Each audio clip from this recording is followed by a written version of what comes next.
નમસ્કાર વિદ્યાર્થી મિત્રો, ધોરણ 9 વિષય ગણિત પ્રકરણ 1 સંખ્યા પદ્ધતિ ક્લાસ નંબર 8 ની અંદર આપણે આજે અસમય સંખ્યાઓની ગાણિતિક પ્રક્રિયાઓ વિશે આપણે જોવાનું છે। અસમય સંખ્યાઓની ગાણિતિક પ્રક્રિયાઓ તો અહીંયા આપણે બે અસમય સંખ્યાઓના સરવાળા બાદબાકી એટલે તફાવત ગુણાકાર અને ભાગાકાર અસમય સંખ્યાઓ જ હોય એવું નથી। આ પરિણામો સમય સંખ્યાઓ પણ હોઈ શકે। એના વિશે આપણે ઉદાહરણ જોઈશું એટલે ખબર પડી જાય। સરવાળા વિશે અને ગુણાકાર વિશે। ફરીથી પ્રક્રિયા અસમય સંખ્યાઓની ગાણિતિક પ્રક્રિયાઓ એટલે અસમય સંખ્યા છે। આ અસમય છે પણ સમય અને અસમય અને બાદબાકી ગુણાકાર શું થાય છે તો સરવાળા વિશે જોઈએ તો 3 - √5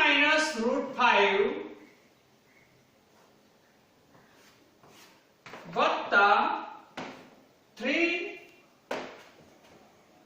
√5 આના આપણે સરવાળા બંનેનો સરવાળો કરીએ। આને આ બંને પ્રક્રિયાઓનો આપણે શું કરીએ સરવાળો।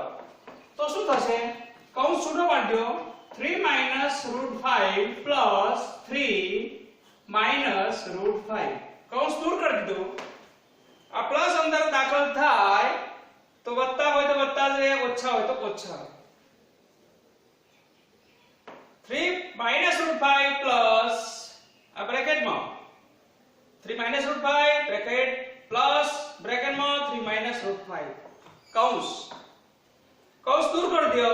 3 - √5 પ્લસ પ્લસ અંદર દાખલ થાય તો પ્લસ નું પ્લસ જ રહે, માઈનસ નું માઈનસ જ રહે। તો પ્લસ √5 3 અહીંયા પ્લસ √5 અને -√5 કેન્સલ। તો અહીંયા 3 + 3 તો જવાબ આવશે 6। તો સમય અને અસમય ના સરવાળા શું આવ્યું સમય। ગુણાકાર જોઈએ 3 + √5 3 - √5 બંને વચ્ચે કોઈ નિશાની ના હોય તો ગુણાકાર કરવાની જરૂર નથી। ગુણાકાર થઈ ગયો દીધો। અહીંયા ગુણાકાર ના હોય તો ગુણાકાર છે એમ સમજી લેવાનું। તો ગુણાકારમાં શું થાય a + b ને -b। અહીંયા આપણે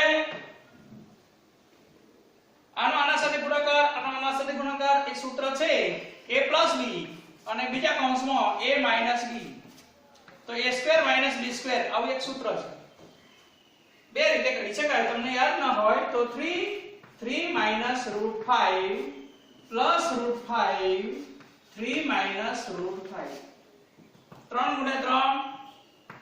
3 3 - √5 પ્લસ √5 3 √5 માઈનસ √5 × √5 એટલે √5 √5 × √5 એટલે 5 -5 √5 × √5 એટલે 5 3 9 માંથી 5 જાય તો 4 આ સૂત્રની રીતે કરીએ તો ડાયરેક્ટ જવાબ મળી જાય। a + b ને -b a + b ને -b અથવા ઓર 3 + √5 3 + √5 અને 3 - √5 3 + √5 અને 3 - √5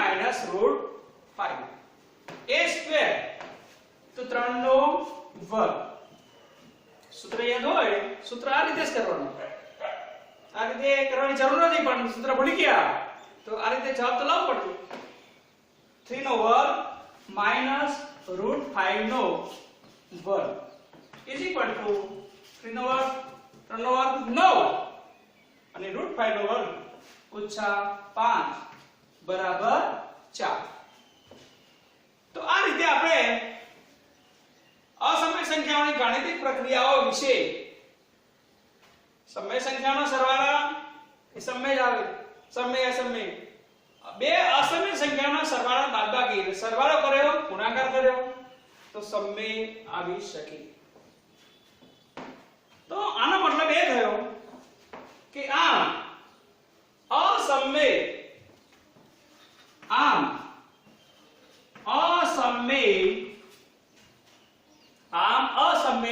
સંખ્યા અસમય સંખ્યા સમૃદ્ધતાનો ગુણધર્મ, સંખ્યામાં સમૃદ્ધતાનો ગુણધર્મ ધરાવતા નથી. તો શું થાય છે? આમ અસમય સંખ્યાઓમાં સમૃદ્ધતાનો ગુણધર્મ ધરાવતા નથી અને અસમય સંખ્યાઓ આમ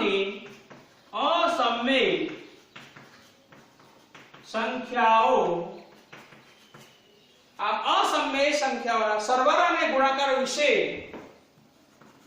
સરવાળા અને ગુણાકાર વિશે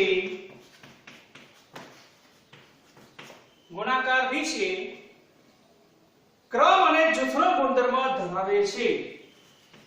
ક્રમ અને જૂથનો ગુણધર્મ ધરાવે છે. આ નોટબુકમાં પાછળ લખી લેવાનું. તો આ રીતે આપણે આ પોઈન્ટની ચર્ચા આપણે પૂરી કરીએ છીએ. નેક્સ્ટ મુદ્દો આપણે ધન વાસ્તવિક સંખ્યા n મૂળ. નવો પોઈન્ટની ચર્ચા કરીએ છીએ. ધન વાસ્તવિક સંખ્યા n મૂળ. n એટલે આપણે જાણીએ છીએ પ્રાકૃતિક સંખ્યાઓ. ધન વાસ્તવિક, અહીંયા ધન લખી છે પ્લસ, ઋણ નહીં, ધન વાસ્તવિક સંખ્યા કરી, સમય અસમય પ્રાકૃતિક એ બધી વાસ્તવિક સંખ્યા કરી, પણ એની અંદર પાછી કઈ ધન વાસ્તવિક સંખ્યાઓ, એમાં ઋણ આવી શકે નહીં. તો એની અંદર આની આપણે ચર્ચા કરીશું. જો એ ધન વાસ્તવિક સંખ્યા હોય, જો એ ધન વાસ્તવિક સંખ્યા હોય અને n પ્રાકૃતિક સંખ્યા હોય, n પ્રાકૃતિક સંખ્યા હોય, એ ધન વાસ્તવિક સંખ્યા હોય, એ પ્રાકૃતિક સંખ્યા હોય, તો એક અને માત્ર એક જ ધન વાસ્તવિક સંખ્યા n મળે. એક જ ધન વાસ્તવિક સંખ્યા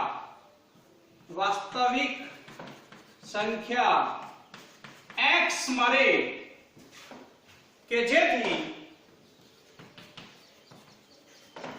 xn બરાબર a, xn બરાબર a. આ સંખ્યા x ને xn બરાબર a, x ને a નું ધન, x ને a નું ધન n મૂળ કહે છે. n મૂળ કહે છે. આપણે લક્ષ્ય લખવા પડી જશે કે xn બરાબર a, xn બરાબર a. તો આ રીતે આપણે લખી શકીશું xn બરાબર a. તો x ને a નું ધન મૂળ n મૂળ કહેવામાં આવે છે.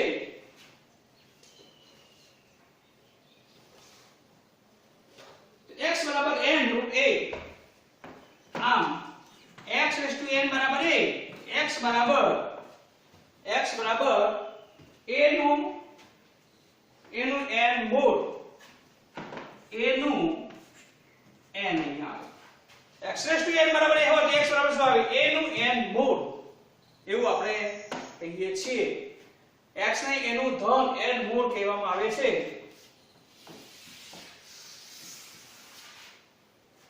x આપણે સુધરો હોય x⁴n બરાબર હોય તો x બરાબર n a નું n ધન n મૂળ કહેવામાં આવે છે બરાબર તો x ને a નું ધન n મૂળ કહે છે આ લખ્યા પછી આ લખવાનું બરાબર એટલે અહીં આપણે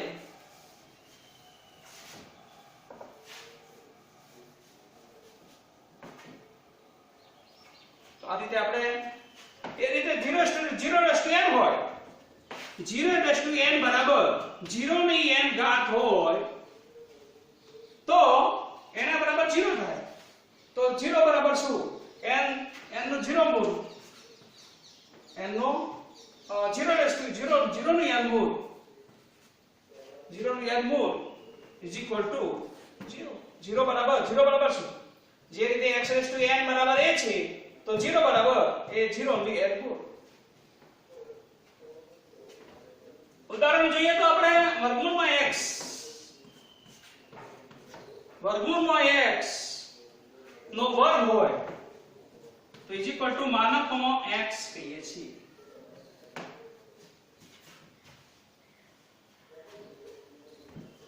ઉદાહરણ તરીકે 36 નું વર્ગમૂળ હોય તો આપણે 6 લખીએ છીએ પણ શબ્દોમાં લખવું હોય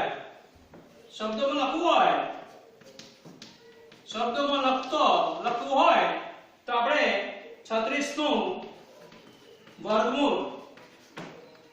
વર્ગમૂળ પ્લસ પણ 6 આવે અથવા માઈનસ 6 પણ આવી શકે 36 નું વર્ગમૂળ પ્લસ 6 પણ આવી શકે અને માઈનસ 6 પણ આવી શકે કઈ રીતે 6 નો વર્ગ બરાબર 36 તો 6 બરાબર વર્ગમૂળમાં 36 આવી રીતે લખાય કે ના લખાય હવે સમજ ધારો કે -6 નો વર્ગ હોય તો = 36 તો -6 = વર્ગમૂળમાં 36 ઓર હવે સમજણ આ ઉદાહરણ પરથી આપણે સમજી શકીએ આનો 6 નો વર્ગ છે 6 નો વર્ગ બરાબર 36 -6 નો વર્ગ બરાબર 36 માઈનસ નો વર્ગ બરાબર પ્લસ તો આ રીતે આપણે ઉદાહરણ દ્વારા આપણે સમજી શકીએ એના પછીનો મુદ્દો આપણે જોવાનો છે ABCD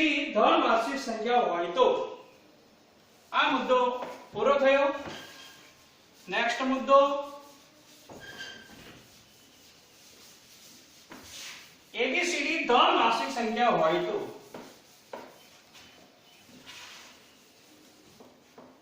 ABCD ધન વાર્ષિક સંખ્યાઓ હોય A B C D ધન વાસ્તવિક સંખ્યાઓ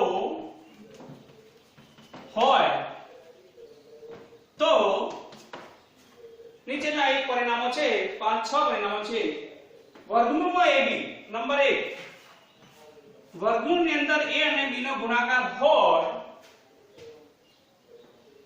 તો વર્ગમૂળમાં a અને ગુણ્યા b વર્ગમૂળમાં a અને b નો ગુણાકાર હોય તો વર્ગમૂળમાં a ગુણ્યા વર્ગમૂળમાં b આ નંબર 1 આ ગુણાકાર નંબર 2 ભાગાકારમાં વર્ગમૂળમાં a ભાગ્યા b હોય વર્ગમૂળમાં a ભાગ્યા b તમે આ રીતે કરો તો ખોટું વર્ગમૂળ એટલે a નું પણ વર્ગમૂળ છે અને ભાગાકાર b 1/b નું પણ વર્ગમૂળ છે તો આપણે આને લખવું હોય તો આપણે કઈ રીતે લખી શકીએ તો વર્ગમૂળમાં a ભાગ્યા વર્ગમૂળમાં b ગુણાકાર માટે ભાગાકાર માટે ત્રીજો છે વર્ગમૂળમાં a વત્તા વર્ગમૂળમાં b વર્ગમૂળમાં a ઓછા વર્ગમૂળમાં b તો = આપણે એક સૂત્ર પણ આપણે ધ્યાનમાં રાખીશું કે a + b અને a - b હોય ત્યારે આપણે સૂત્ર છે પૂર્ણ વર્ગ પદની તફાવતની રીત. પૂર્ણ વર્ગ પદના તફાવતની રીત. a + b બ્રેકેટમાં a + b a - b હોય તો a² - b² આ રીતે લખી શકાય.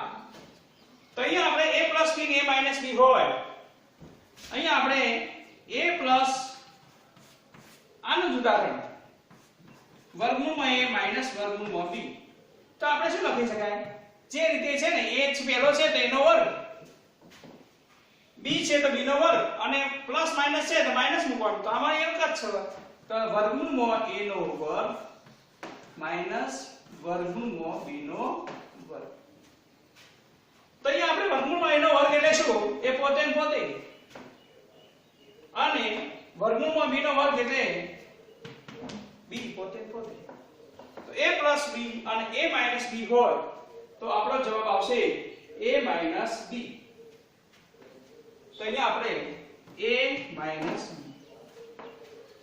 ચોથો નિયમ છે, ચોથો a + √b.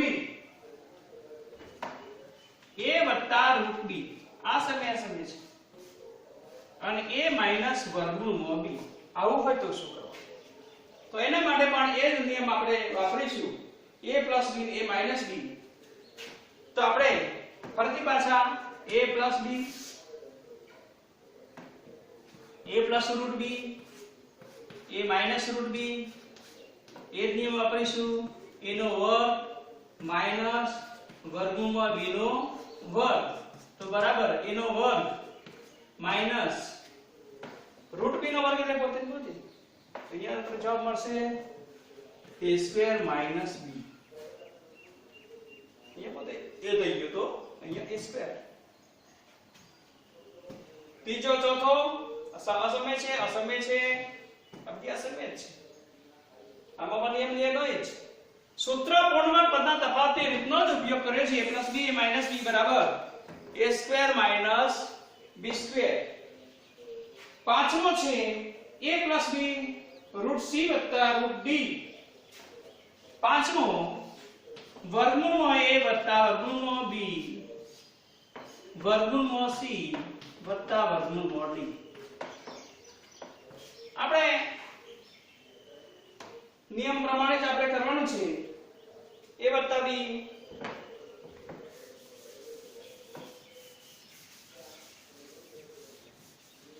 અહીંયા આપણે ABCD a + b અને c + d આ વર્ગમૂળમાં છે, બીજું કંઈ છે નહીં. તો આપણે વર્ગમૂળમાં a વર્ગમૂળમાં c + વર્ગમૂળમાં d વર્ગમૂળમાં b વર્ગમૂળમાં c + વર્ગમૂળમાં d ગુણાકાર કરી દો. વર્ગમૂળમાં a * c એટલે વર્ગમૂળમાં ac વર્ગમૂળમાં ad વર્ગમૂળમાં bc વર્ગમૂળમાં bd. અને એ વાત અહીંયા આપણે મૂકી દઈશું કે વર્ગમૂળમાં ac વર્ગમૂળમાં ad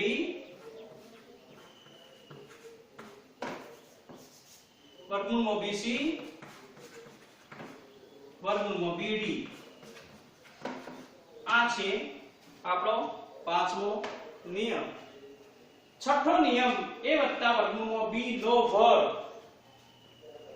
છઠ્ઠો નિયમ આપણે જોઈશું.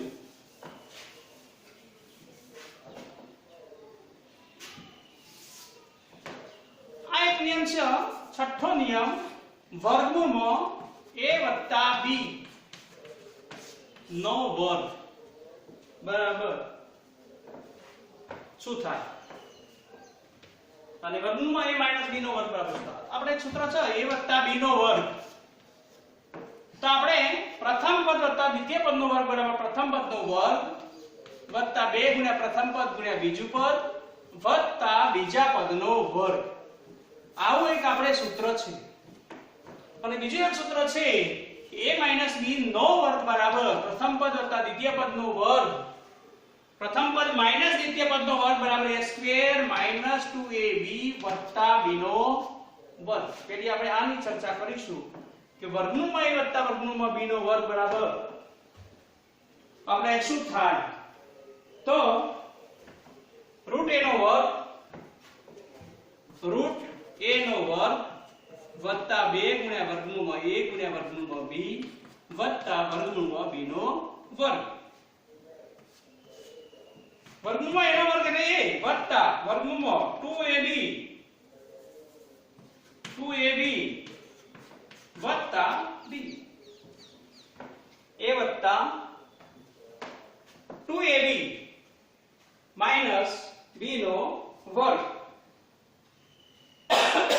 આ રીતે આપણે માઈનસ વાળી પદ્ધતિ અથવા ઓર વર્ગમૂળમાં a માઈનસ વર્ગમૂળમાં b નો વર્ગ બરાબર વર્ગમૂળમાં a નો વર્ગ માઈનસ 2 વર્ગમૂળમાં a ગુણ્યા b વત્તા વર્ગમૂળમાં b નો વર્ગ. તો એ રૂટ a નો વર્ગ a માઈનસ 2ab વત્તા b નો વર્ગ એટલે રૂટ b નો વર્ગ b. તો આપણે છઠ્ઠું એક બનાવી શકીશું કે વર્ગમૂળમાં a વત્તા વર્ગમૂળમાં b નો વર્ગ બરાબર ડાયરેક્ટ લખી દઈશું a વત્તા 2ab વત્તા b અને અથવા માઈનસ હોય અને અથવા નહીં લખવાનું અને જો માઈનસ હોય તો વર્ગમૂળમાં a માઈનસ વર્ગમૂળમાં b નો વર્ગ બરાબર a માઈનસ 2ab વત્તા b. અહીંયા પ્લસ હોય તો પ્લસ માઈનસ હોય તો માઈનસ. આ રીતે આપણે ભેગું લખવું હોય તો આપણે આ રીતે લખી શકીએ કે a વત્તા વર્ગમૂળમાં a વત્તા વર્ગમૂળમાં b નો વર્ગ હોય તો a પ્લસ 2ab વત્તા b. જો માઈનસ હોય તો એ માઈનસ. આપણે ભેગું લખવું હોય તો આપણે આ રીતે લખી શકીએ. વત્તા હોય તો વત્તા માઈનસ હોય તો માઈનસ. તો ABCD a dash b dash c એટલે ઓબ્લિક એટલે a b c અને d ધન વાસ્તવિક સંખ્યાઓ હોય તો 6 ના મુદ્દાઓ આપણે નોંધી શકીએ. એના પછી અગત્યના તારણો આપણે જોવાના છે. અસમય સંખ્યાઓની બીજું એક ઉદાહરણ લેવાનું છે કે સંખ્યા રેખા પર ભૌમિતિક રીતે અસમય સંખ્યાનું માપિંગ કઈ રીતે કરવું એની આપણે ચર્ચા કરીશું. તો અસમય સંખ્યા આપણે ઉદાહરણ લઈશું એટલે આપણે ખબર પડી જાય. અસમય સંખ્યા ઉદાહરણ લઈશું આપણે સંખ્યા રેખા પર અસમય સંખ્યા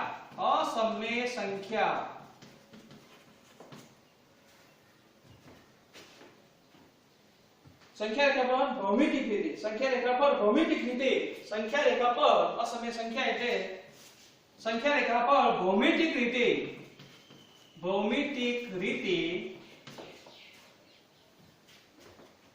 રૂટ 9.3 વર્ગમૂળમાં 9.3 ભૌમિતિક રીતે આપણે 9.3 સંખ્યા રેખા પર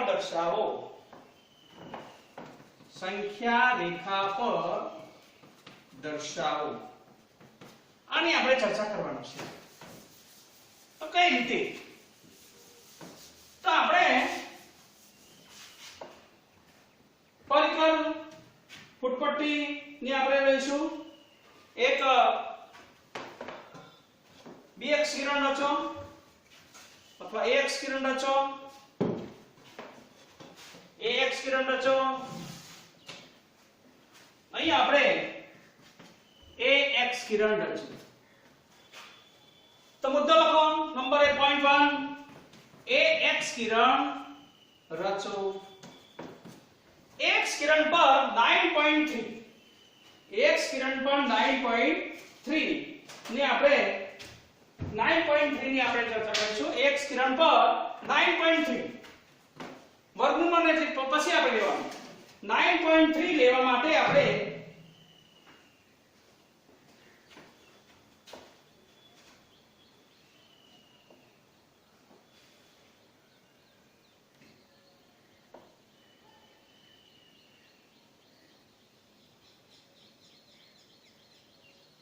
આ 9.3 લો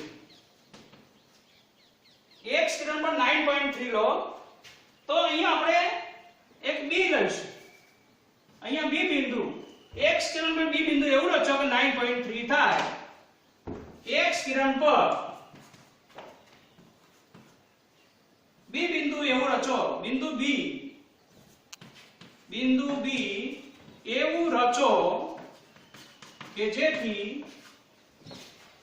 AB બરાબર 9.3 થાય જેમ જેમ લખતા જઈએ દોડતા જઈએ એ મુદ્દા લખતા જઈએ તો આપણે b બિંદુ લીધું હવે bx કિરણ પર c બિંદુ નેક્સ્ટ મુદ્દો bx કિરણ પર c બિંદુ એવું રચો કે જેથી bc બરાબર 1 થાય તો આપણે ફરીથી પાછા આપણે 1 લઈશું આ c બિંદુ લખીએ તો bc અહીંયા આપણે થોડું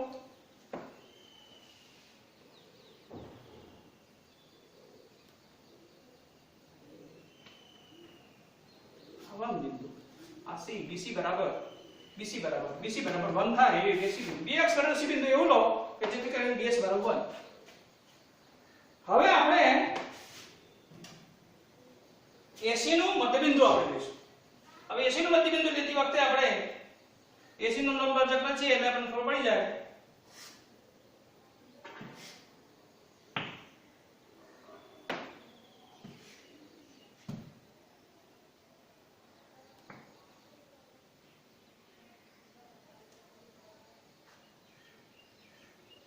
AC નો લંબભાજક રચવાનો છે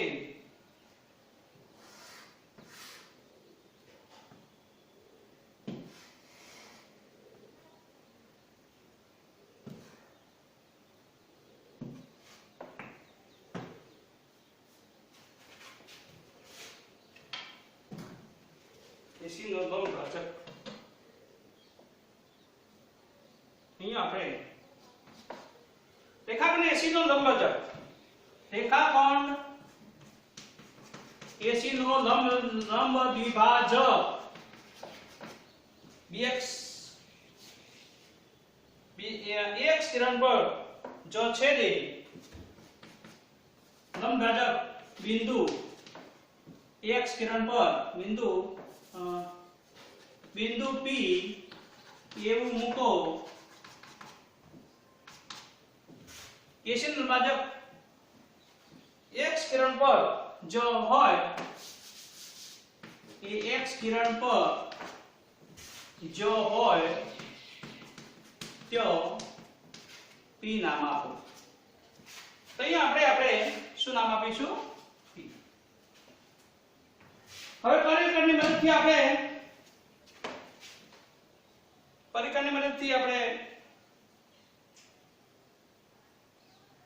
પરિકરની મદદથી આપણે AC નો આપણે આખો એક વર્તુળ રચાઈએ પરિકરની મદદથી નેક્સ્ટ મુદ્દો પરિકરની મદદથી P ને કેન્દ્ર કરી P ને કેન્દ્ર તરીકે લઈ AC જેટલી ત્રિજ્યા રેખાખંડ AC જેટલી નહીં AP જેટલી ત્રિજ્યા રેખાખંડ AP જેટલી ત્રિજ્યા લઈ અર્ધવર્તુળ રચો જેમ જેમ આપણે દોડતા જઈએ તેમ તેમ આપણે લખવાનું અર્ધવર્તુળ રચવું B નો લંબભાજક રચવાનો છે નેક્સ્ટ B નો લંબ દ્વિભાજક અર્ધવર્તુળને જો છેદે ત્યો D નામ આપો ડી નામ આપો. તો અહીંયા આપણે આનો લંબભાજક રચવાનો છે. તો આપણે ડાયરેક્ટ કાટખૂણાથી આપણે લંબભાજક મળી જશે. અહીંયાથી આપણે લંબભાજક રચીશું. સીધો અર્ધવર્તુળની જે છેદે તો ડી નામ આપો. ડી નામ આપો જે બીડી બરાબર વર્ગમૂળમાં 9.3 રચાય છે. અહીંયા આપણે ઓટોમેટિક 9.3 આપણને મળી ગયું. અને એ આપણે 9.3 રચો સંખ્યા રેખા પર. આ મુદ્દો યાદ રાખો. 9.3 સંખ્યા રેખા પર દર્શાવો. તો બી ને કેન્દ્ર, બી ને આપણે 0 બિંદુ, બી ને ઉદ્ગમ બિંદુ 0. હવે બી ને ઉગમ બિંદુ 0 લો અને 0 લો. પરિકરની મદદથી બીડી જેટલું માપ હોય એટલું આપણે તૂટક રેખા અહીંયા આપણે ઈ નામ આપો. A B C D E. તો અહીંયા આપણે BE B ને કેનું ઉગમ બિંદુ લો અને BD જેટલા ત્રિજ્યા લઈ પરિકરની મદદથી BD જેટલી ત્રિજ્યા લઈ BD બરાબર વર્ગમૂળમાં 9.3 જેટલી ત્રિજ્યા લઈ X કિરણ પર જો છેદે ત્યાં ઈ નામ આપો. તો BE બરાબર જો BE બરાબર વર્ગમૂળમાં 9.3 આપણને મળે છે. તો આ મુદ્દાઓ આપણે અહીંયા સંખ્યા રેખા પર ભૌમિતિક રીતે 9.3 જે અસમય સંખ્યા છે એને સંખ્યા રેખા પર કઈ રીતે દર્શાવવું એ આપણે આ મુદ્દો પૂર્ણ કરીએ છીએ. અસ્તુ. જય હિન્દ, જય ભારત.